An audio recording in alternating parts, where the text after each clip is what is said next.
اب یہ جو 0 ڈگری کی لائن ہے نا، یہ بہت کرٹیکل ہے گلیشیل جیولوجی میں۔ نقصان تو اس وقت ہوگا جب آپ پانی کے راستے میں بیٹھیں گے۔ مجھے پتا ہے کہ ہم تو پانی کے بیچ میں گھس کے بیٹھے ہیں، دریا کو آپ اس کے راستے میں واپس لے آئیں تو آپ کو اتنی زیادہ ایکولوجیکل سروسز دیتا ہے کہ جس کی ویلیو ملینز آف ڈالرز ہوتی ہے۔ آزاد ڈیجیٹل کے تمام دیکھنے والوں کو السلام علیکم۔ ناظرین، جیسے کہ آپ کے علم میں ہے کہ اس وقت جو سیلاب کی صورتحال ہے، خیبر پختونخوا کے بعد اب پنجاب جو ہے وہ پانی کے اندر ڈوب چکا ہے۔ پنجاب کے 8 اضلاع اس وقت جو ہے وہ وہاں پر دریاؤں کا پانی پھیل چکا ہے۔ تقریباً 5 لاکھ کے قریب لوگ جو ہے وہ بے گھر ہو چکے ہیں۔ اسی طرح لاکھوں کی تعداد میں جو مویشی ہیں ان کو بھی محفوظ مقامات کے اوپر منتقل کر دیا گیا ہے۔ پنجاب حکومت ہو یا وزیر اعظم پاکستان ہو، اس وقت وہ یعنی فلڈز کے حوالے سے ریلیف ایکٹیویٹیز کے لیے اس وقت کوشاں ہیں۔ یہ بتایا جا رہا ہے کہ موبائل کلینکس بھی اس وقت ایکٹیویٹ کر دیے گئے ہیں پنجاب گورنمنٹ کی جانب سے۔ ادویات کا جو سٹاک ہے اس کو بھی جو ہے وہ یقینی بنانے کے حوالے سے ہدایات جاری کر دی ہیں وزیر اعلیٰ پنجاب مریم نواز شریف صاحبہ نے۔ تمام صوبائی وزراء کی ڈیوٹیز لگ چکی ہیں اور پلاننگ کے جو منسٹر ہیں احسن اقبال صاحب، انہوں نے بھی یہ کہا کہ ہمیں اب منصوبہ بندی کی ضرورت ہے اور منصوبہ بندی کیا کرنی چاہیے۔ اس حوالے سے آج ہمارے مہمان ہیں جو ہمارے واٹر ایکسپرٹ ہیں اور جو کہ بیسکلی اس امور کے اوپر میں نے کم از کم ان سے زیادہ بہترین جو ہے وہ شخصیت نہیں دیکھی جو کہ اتنی گرپ رکھتی ہو کہ واٹر مینجمنٹ آپ نے کس طرح کرنی ہے اور پانی کو کا استعمال آپ کس طریقے سے کر سکتے ہیں۔ ڈاکٹر حسن عباس صاحب، السلام علیکم سر، ویری وارم ویلکم۔ ڈاکٹر صاحب، یہ دیکھیں کہ جی موجودہ صورتحال ہے جو کئی لوگ کہتے ہیں کہ جی یہ کلائمیٹ چینج ہے اور کلائمیٹ چینج کے حوالے سے جو ہمارے گلیشیئرز ہیں وہ بڑی تیزی سے پگھل رہے ہیں، تو یہ گلیشیئرز کس طرح پگھلتے ہیں، یہ گلیشیئرز والی کیا سائنس ہے، یہ سارا کیا معاملہ ہے، تو یہ تو ہمیں ایکسپلین کریں۔ دیکھیے جی، سب سے پہلے تو ہم نے یہ سمجھنا ہوگا کہ گلیشیئر ہوتا کیا ہے۔ جی، جس طرح سے بہتا ہوا پانی دریا میں ہوتا ہے، جی، یہ بہتی ہوئی برف پہاڑوں کے بیچ میں ہے۔ گلیشیئر پورے کا پورا موو کرتا ہے۔ گلیشیئر جو ہے وہ یوں آپ کہہ لیں کہ برف کا دریا ہے جو کہ چل رہا ہے۔ اب ہوتا کیا ہے؟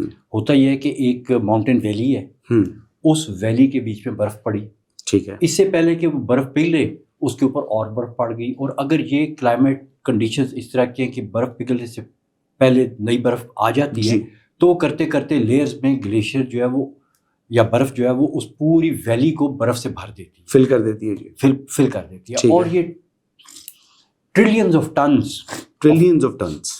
ٹنز آف آئس وہ وہاں پہ ایکیومولیٹ ہو جاتی ہے۔ ٹھیک ہے، اب آپ دیکھیں کوئی بھی جو ماؤنٹین ویلی ہے اس کی اپنی سلوپ ہوتی ہے، جی، اس سلوپ کے بیچ میں جب اتنی بڑی آئس پڑی ہو، اس کا ویٹ، اس کا سارا کچھ وہ اس سلوپ کی وجہ سے موو کرتا ہے پورے کا پورا۔ ٹھیک ہے، اب جس وقت وہ گلیشیئر موو کرتا ہے تو موو کر کے وہ نیچے آنا شروع کرتا ہے۔ ٹھیک ہے، اب جو 0 ڈگری کی لائن ہے ٹیمپریچر میں، ٹھیک ہے، جب تک ٹیمپریچر 0 سے کم ہے تو وہ برف ہی رہے گی، جیسے ہی وہ 0 سے نیچے جائے گا تو وہ برف پگھل کے پانی بن جائے گی۔ ٹھیک ہے، اب یہ جو 0 ڈگری کی لائن ہے نا، یہ بہت کرٹیکل ہے گلیشیئر جیولوجی میں، ٹھیک ہے، کہ اس سے اوپر گلیشیئر ہے اور اس سے نیچے گلیشیئر نہیں ہے، ٹھیک ہے، اور وہاں پہ جہاں پہ آ کے گلیشیئر پگھلنا شروع کرتا ہے اس کو ہم کہتے ہیں ابلیشن زون۔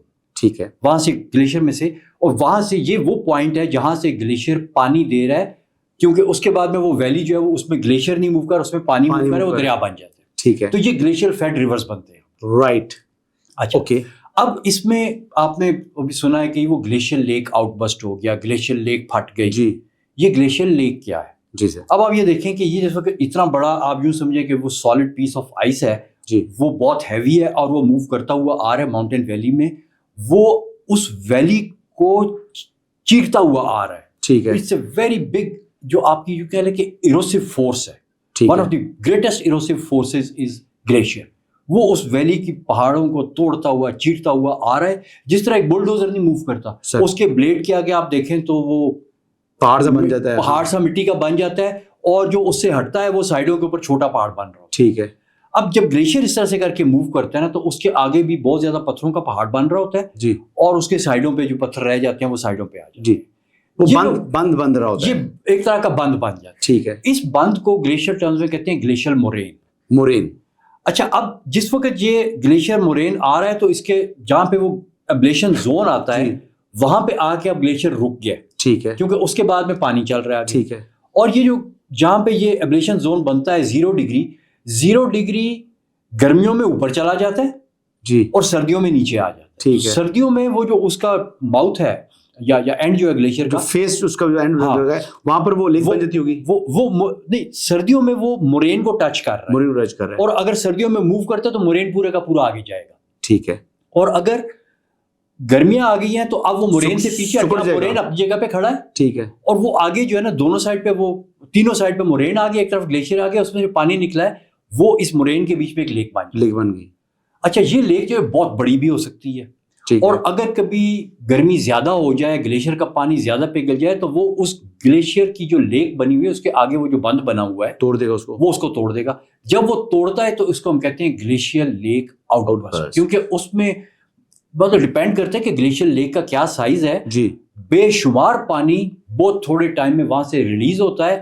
ماؤنٹین سلوپس اور ویلیز جو ہیں ان کی سلوپ بہت زیادہ ہوتی ہے اور اس میں ہائی انرجی فلو ڈیولپ ہوتا ہے. اور پھر پتھر اور مٹی اور ریت اور کیا کچھ بڑے بڑے پتھر وہ پورے کے پورے ویلی کے بیچ میں تباہی مچا کے جاتے ہیں. یہ فینومنا ہم نے بھی دیکھا غزر میں. آپ نے دیکھا پتھروں کا سیلاب. جی بالکل. وہ پتھروں کا سیلاب بیسیکلی وہ گلیشیئر کا مٹیریل تھا, مورین تھا, جو کہ ٹوٹ کے پانی کے ساتھ ہی نیچے آ. لیکن سر یہ بتائیے گا کہ جو یہ مورین ہے جو ہم نے دیکھا کہ یہاں پر بھی بنیر میں بھی پتھروں کا سیلاب آیا, یہ بھی وہی تھا؟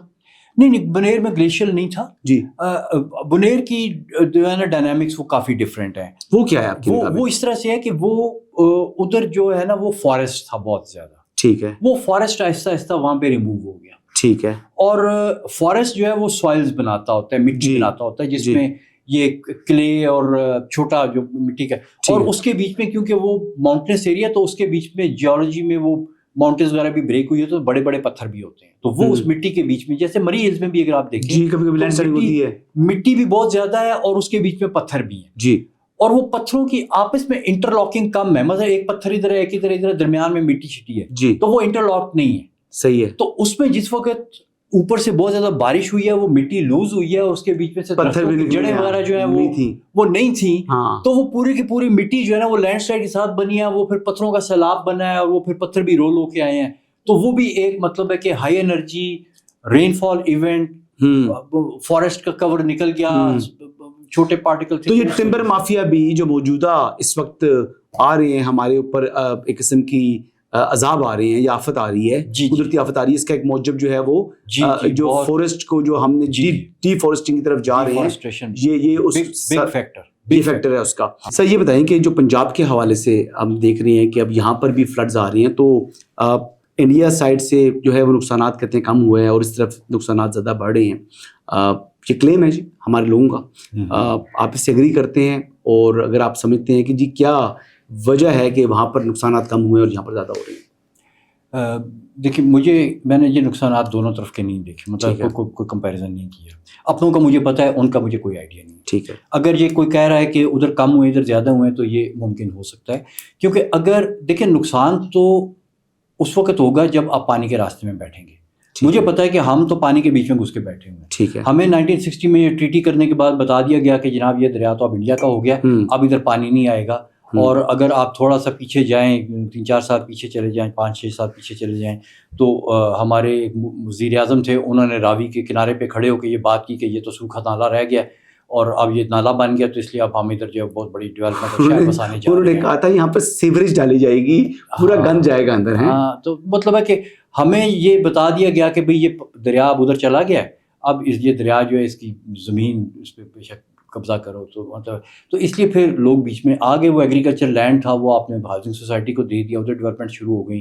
اور یہ تو ایک وہ میں پرٹیکولر روڈا اسکیم کے بارے میں بات کروں, لیکن اس کے علاوہ بھی لوگ دریا کے بیچ میں آتے گئے. وہ آپ کا وہ ساندہ ہے ایک سبب جو باندھ روڈ کے ساتھ ساتھ بنا ہوا ہے, وہ سارا راوی کے بیڈ میں بنا ہوا ہے. تو اس طرح ہم لوگ جو ہے نا دریا کے بیچ میں آ کے بیٹھ گئے. تو جدھر آپ دریا کے بیچ میں بیٹھے ہوں گے اور ادھر اگر پانی آ جائے گا تو ظاہر ہے نقصان تو ہوگا. اگر انڈیا نے فرض کریں اپنے لوگوں کو اس دریا کے قریب اس طرح سے نہیں آنے دیا, یا وہ خود نہیں آئے, کیونکہ ان کے حساب سے تو وہ دریا ان کا تھا اور ان کو پتا ہے کہ یہ دریا تو چلتا ہے اور اس کا پانی وہ انڈیا میں تو چلتا ہے, تو وہ اس طرح سے قریب نہیں آئے. تو جب دریا اپنے راستے میں آیا تو ان کا نقصان نہیں ہوا اتنا, اور کیونکہ ہم اس کے بیچ میں بیٹھے ہوئے تو ہمارا نقصان ہو گیا.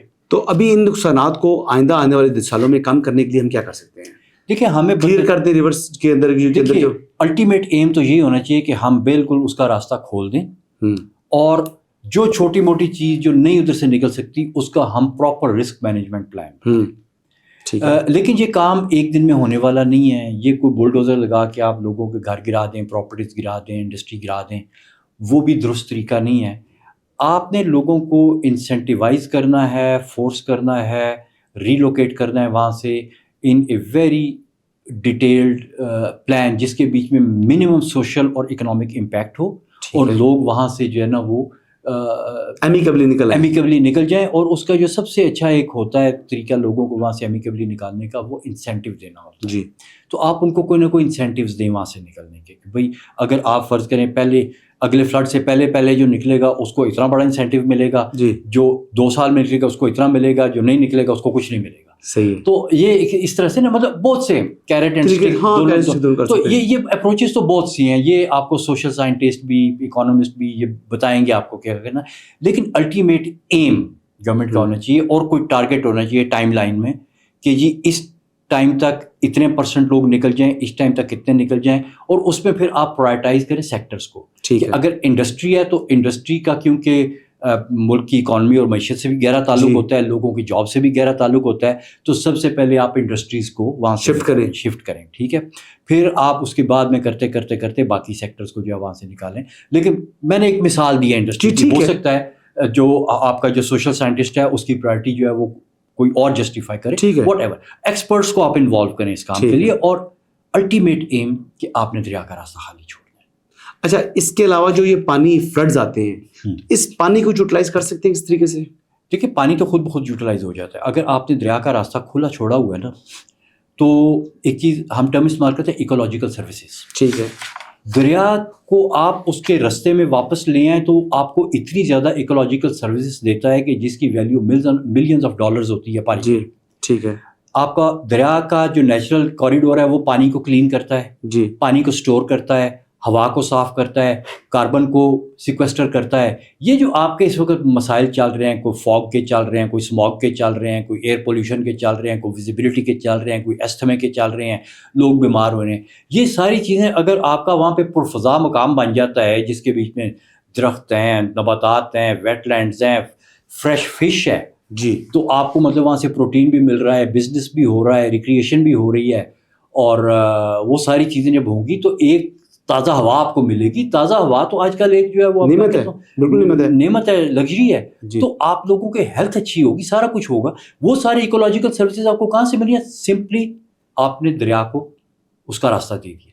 پھر دریا اپنے نیچے پانی سٹور کرتا ہے, اور انڈس کا میں نے اس سے پہلے بھی ذکر کیا ہے کئی پروگرامز میں کہ انڈس کے نیچے جو سینڈ ہے, اور انڈس سے مراد انڈس کے یہ جتنے بھی دریا ہیں, ستلج, چناب, جہلم, یہ جتنے بھی ہیں, تو اس سینڈ کے بیچ میں جو یہ پانی سٹور کرتا ہے وہ اس کو نیچرلی 300 فٹ کی سینڈ فلٹریشن دیتا ہے. جی, اور باقی ملک اس طرح کا سینڈ فلٹر بناتے ہیں 100 میٹر کا, 200 میٹر کا, تو وہ اتنا ایکسپینسو ہوتا ہے, ان کو سینڈ نہیں ملتی بنانے کے لیے. آپ کا یہ نیچرل بنائے, اس کے ساتھ اگر آپ کریں گے تو آپ کو کلین ڈرنکنگ واٹر بھی ملے گا, اور اتنی اچھی کوالٹی کا ملے گا کہ آپ اس کو ڈائریکٹ پی سکتے ہیں, اور اتنی زیادہ کوانٹٹی میں ہے کہ یعنی کہ صرف یہ راوی جو لاہور کے ساتھ ساتھ سے گزرتا ہے نا, 3000 کلومیٹر سارا بنتا ہے, وہ 3000 تو پورے پاکستان کا بنتا ہے نا. صرف یہ جو لاہور کے ساتھ ساتھ سے راوی گزرتا ہے نا, اس کے نیچے بھی میرے خیال میں آدھا پونا تربیلا ڈیم, تو اس کے نیچے بھی پانی جو ہے وہ سٹور ہے, تو اس کو مینیج کیا جا سکتا ہے. دیکھیں جی, بات یہ ہے کہ ڈاکٹر حسن عباس صاحب جس طرح کی باتیں بتا رہے ہیں, ہمارے جو ارباب اختیار ہیں اور ان کو اس ضمن میں جو ہے وہ سوچنے کی ضرورت ہے, تاکہ ہم اپنے جو دریاؤں کے بہاؤ کے بیچ میں جو رستے میں جو رکاوٹیں ہیں ان کو ختم کریں, اور ان کا جو نیچرل فلو ہے اس کو دوبارہ جو ہے وہ پرانی صورت میں بحال کر دیں, تو بہت سے مسائل کا حل تلاش ہو سکتا ہے. یہی آج کی جو ہے وہ تفصیلات ہیں جی. انشاءاللہ ڈاکٹر صاحب کو دوبارہ زحمت دیں گے, اور ایک آدھ نشست ان کے ساتھ دوبارہ بھی کرنے کی ضرورت ہے, تاکہ مزید ان سے گپ شپ لگا سکیں اور مزید جو ہے وہ آگاہی حاصل کر سکیں. اجازت دیجیے گا, اللہ حافظ.